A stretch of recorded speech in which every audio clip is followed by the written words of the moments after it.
राजा विक्रमादित्य बेताल को ले जाने में कई बार विफल रहे, लेकिन उन्होंने हार नहीं मानी।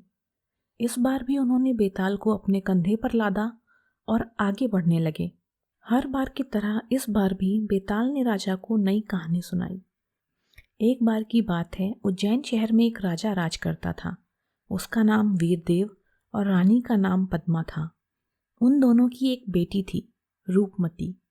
एक बार रूपमती अपनी सहेलियों और मंत्रियों के साथ राज्य में घूमने निकली। घूमने के साथ साथ वह अपनी प्रजा को कुछ भेंट भी दे रही थी। इतने में एक व्यक्ति ने राजकुमारी को एक खूबसूरत साड़ी भेंट में दी। राजकुमारी उस साड़ी को देखकर बहुत खुश हुई। उसने उस व्यक्ति से पूछा, आपने यह साड़ी कहाँ से खरीदी है? यह साड़ी बहुत सुंदर है। इतने में राजकुमारी के मंत्री ने कहा, यह साड़ी इन्होंने खुद बनाई है। यह बहुत बड़े कलाकार हैं। मंत्री की बात सुनकर राजकुमारी आश्चर्यचकित हो गई। राजकुमारी ने उस व्यक्ति द्वारा बुनी गई दूसरी साड़ियों और कपड़ों को देखने की इच्छा जताई। वह व्यक्ति बहुत खुश हुआ और राजकुमारी को अपने घर चलने के लिए आमंत्रित किया। राजकुमारी ने निमंत्रण स्वीकार किया और उसके घर जाकर कई वस्त्र देखे। वह बहुत खुश हुई और बोली, मन कर रहा है यहीं रुक जाऊं और आपसे यह कारीगरी सीखूं। इतना कहने के बाद राजकुमारी अपनी यात्रा पूरी करने के लिए फिर निकल पड़ी। राजकुमारी थोड़ी आगे बढ़ी ही थी कि आगे से एक व्यक्ति आया और उसने राजकुमारी और उनकी सहेलियों से कहा कि आगे पेड़ के नीचे शेर है। राजकुमारी ने चौंक कर उस व्यक्ति से पूछा, आपको कैसे पता चला? आपने देखा है क्या? उस व्यक्ति ने कहा, नहीं राजकुमारी, मुझे मेरे पक्षी दोस्त ने जानकारी दी है। राजकुमारी फिर चौंकी। उन्होंने पूछा, क्या आप पक्षियों से बातें करते हैं?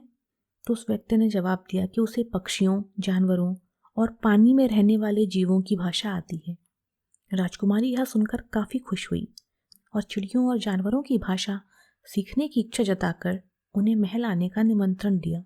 उस व्यक्ति ने कहा, ये पक्षी और जानवर ही उनका परिवार हैं, वो महल कैसे आ सकते हैं? तो राजकुमारी ने उसकी बात का मान रखते हुए कहा, कभी भविष्य में मौका मिला तो वह खुद उसके पास यह भाषा सीखने आएंगी। इतना कहकर वह आगे बढ़ गई। यात्रा लंबी थी। यात्रा करते करते राजकुमारी की तबीयत खराब होने लगी।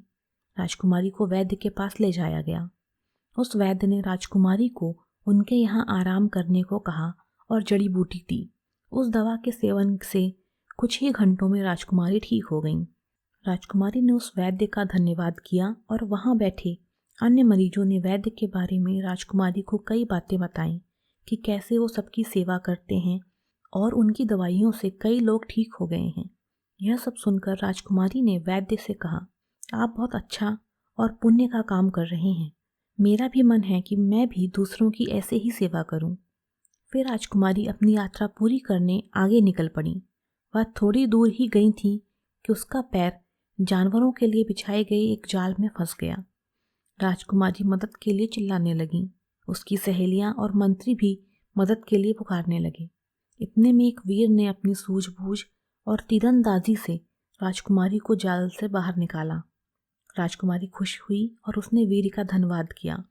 साथ ही उससे दोबारा मिलने की इच्छा जताकर वहां से चली गईं। इसके बाद राजकुमारी लंबी यात्रा के बाद महल लौट आईं। घर लौटने के बाद राजा ने उन्हें बताया कि आसपास के राज्यों के राजाओं और राजकुमारों के रिश्ते आने लगे हैं।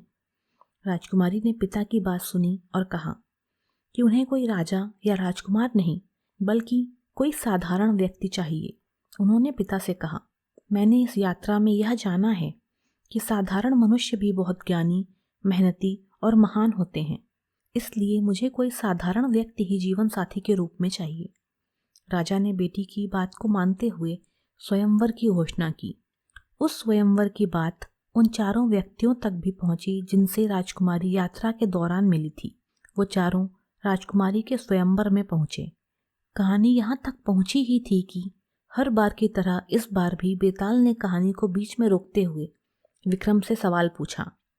विक्रम ने पूछा, राजकुमारी के सामने 4 वर थे, एक कपड़ा बनाने वाला कलाकार, एक भाषा का ज्ञानी, एक वैद्य और एक वीर। अब बताओ, इनमें से राजकुमारी के लिए सर्वश्रेष्ठ वर कौन था? किसके गले में राजकुमारी ने स्वयंवर की माला डाली? जल्दी बताओ वरना मैं तुम्हारा सिर फोड़ दूंगा। राजा विक्रम ने जवाब देते हुए कहा, कलाकार बहुत धनी व्यक्ति था, लेकिन राजकुमारी को धन की क्या कमी, इसलिए राजकुमारी कलाकार का चुनाव नहीं करेंगी। वहीं दूसरा व्यक्ति जो जानवरों की भाषा का ज्ञानी है, वह मनोरंजन के लिए तो ठीक है। तीसरा वैद्य है जो एक अच्छा व्यक्ति है और समाज की सेवा करता है। अगर उसकी तुलना वीर से की जाए तो राजकुमारी वीर का ही चुनाव करेंगी। राजा का कोई बेटा नहीं है, इसलिए वीर दामाद ही राज्य की रक्षा कर सकता है। इसलिए राजकुमारी का सर्वश्रेष्ठ वर तो वो वीर व्यक्ति ही है।